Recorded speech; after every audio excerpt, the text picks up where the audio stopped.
রাইখা গেছে? তো তখন তুমি সাথে যাও নাই যখন রাইখা যায়? না। কেন, তখন কি তুমি খেলতেছিলা? এই ফাঁকে চলে গেছে? তো দর্শক, আসলে এতটুকু বাচ্চার সাথে কথা বলে আমি কি প্রশ্নের জবাবটা পাবো আমি নিজেও জানি না। তো এখানে আরেকজন মহিলা আছে, আমি তার সাথে একটু কথা বলবো। আচ্ছা আপু, আপনারা তো মায়ের জাত, তাই না? একটা সন্তান যদি সামান্য টুকাও খেয়ে ফেলে কোনো রকমে, তখন তার আগে কিন্তু আপনারা ব্যথা পান, তাই না? তো এই বাচ্চাটাকে যে ফেলে গেল, এটা আপনি কিভাবে দেখছেন?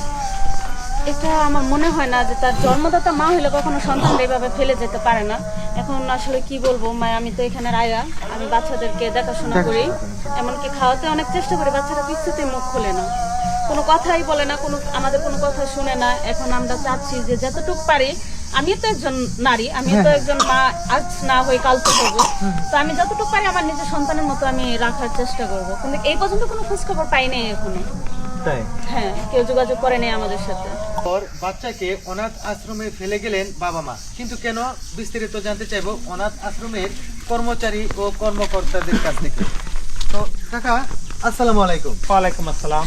আপনাদের এখানে এই বাচ্চাটাকে, মানে অবুঝ বাচ্চা, জি, তার বাবা মা ফেলে গেলেন, এর কারণটা কি একটু জানাবেন? এর কারণটা হঠাৎ একদিন একটা ছেলে আর একটা মেয়ে এই বাচ্চাটাকে নিয়ে আমাদের এখানে এসে অনেক ঝগড়া বিবাদ করে। ঝগড়া বিবাদ করার পর উনি দুজনই ওনারা চলে যায়। তো এই বাচ্চাটা আমাদের এখানে রাখে, আমরা লালন পালন করি। কিন্তু বাবা মারা চলে যাওয়ার পর থেকেই মেয়েটা অনেক নিঃস্বর মতন একাই চলাচল করে, একাই মন চাইলে খায়, না চাইলে খায় না।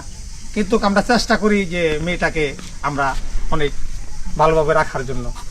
বাবা মার সুখে মেয়েটা এখানে অনেক চুপচাপ থাকে, নীরবভাবে থাকে। বাবা মার যে আদরটা পায় না। হ্যাঁ হ্যাঁ, পায় না বিদায়। আপনারা যতই চেষ্টা করেন কিন্তু তাদের মতো হয় না। তাদের মতন হয় না। তো দর্শক, আসলে আমরা যতটুকু বুঝতে পারলাম যে আসলে অবুঝ বাচ্চা যদিও হয়ে থাকে, তারপর তার একটা মন আছে, তার একটা ধৈর্য শক্তি আছে, তার চাহিদা আছে। তার চাহিদা হলো মেইন তার বাবা মা। আর সেই বাবা মার আদরটা না পাওয়ার কারণে কিন্তু সে নীরব নিস্তব্ধ হয়ে গেছে, তার স্বাধীনতাই সে চলতেছে। মানে খাওয়া দাওয়া, ঘুম গোসলের কোনো হিসাব নিকাশ তার কাছে নেই। তো এখন চলে যাবো আরো একজন কর্মচারী আছে তাদের কাছে। তো আসলে ভাই, আসলে আপনাদের এখানের চালচলনের নমুনাটা কি? আসলে বাচ্চাদেরকে কিভাবে আদর স্নেহ ভালোবাসা, গোসল, খাবার দাবার কিভাবে মেনটেন করেন? আসলে আমাদের গোসল করানোর জন্য মানুষ আছে, লোক রাখা আছে, ওনারা গোসল করায়। বাচ্চাদেরকে আমরা যথেষ্ট পরিমাণ কেয়ার করি, কিন্তু তাদের মা বাবার মতো কেয়ার তো আর আমরা করতে পারবো না। আর এই বাচ্চাটার ব্যাপারটা হচ্ছে, ওর মা বাপ ঝগড়া করে যখন ওরে এখানে ফেলা চলে যায়, ওকে কিন্তু আমাদের এখানে রাইখা যায় নাই যে আমাদের দায়িত্বে রাইখা গেছে বা ওনারা আসবেন এরকম না, এখানে ফেলা চলে গেছে। তারপর চাচা বলতেছে, কিরে এরা ঝগড়াঝাটি করলো, তারপর তো এই বাচ্চাটা রেখে গেছে, ওদেরকে আর খুঁজাও পাইলাম না। তারপর এই পর্যন্ত ওকে 10 বার জিজ্ঞাসা করেন, ওর মন চাইলে কথা বলবে, হয়তো কথা বলবে না। ওকে যদি খাবারের কথা বলি, না, মানে তার এর মতো করে চলবে, ভাবনায় তাকেই না, সে একটা যেমন অন্য ভাবনায়। আসলে মা বাবা নাই তো, আর ওদের মতো করে তো আমরা তারা রাখতেও পারতেছি না। যথেষ্ট পরিমাণ চেষ্টা করে আশিকাশি রাখার জন্য। দেখেন কত সুন্দর বাচ্চাটা, চাঁদের মতো তার চেহারাটা, কিন্তু কোন ধরনের বাবা মা এটাও বুঝতে পারতেছি না, কিন্তু আমরা চেষ্টা করতেছি। এই পরশুদিনও একজন ডাক্তারকে নিয়ে আসলাম, যে দেখেন তো ওই অসুস্থ কিনা, কোনা আসলে সে মানসিক ভাবে ভাঙা পড়ছে। তো আমরা চেষ্টা করতেছি ওকে যে ওর কেয়ারিটিটা আমরা যথেষ্ট ভাবে নিয়ে আগের মতো করতে পারি কিনা, কিন্তু এটা হচ্ছে না। তো দর্শক, আসলে আমরা যতটুকু বুঝতে পারলাম যে তারা চেষ্টা করতেছে মা বাবার আদর স্নেহ দেওয়ার জন্য, কিন্তু আসলে তো মূলত বাবা মার আদর স্নেহ পাবে না। তো এখন আমরা একটু বাচ্চাটার সাথে কথা বলার চেষ্টা করব। আচ্ছা বাবু, তোমার আব্বু আম্মু কি তোমাকে রাইখে গেছে নাকি তুমি এখানে থেকে গেছো? রাইখে গেছে? তো তখন তুমি সাথে যাও নাই যখন রাইখা যায়? না। কেন, তখন কি তুমি খেলতেছিলা? এই ফাঁকে চলে গেছে? তো দর্শক, আসলে এতটুকু বাচ্চার সাথে কথা বলে আমি কি প্রশ্নের জবাবটা পাবো আমি নিজেও জানি না। তো এখানে আরেকজন মহিলা আছে, আমি তার সাথে একটু কথা বলবো।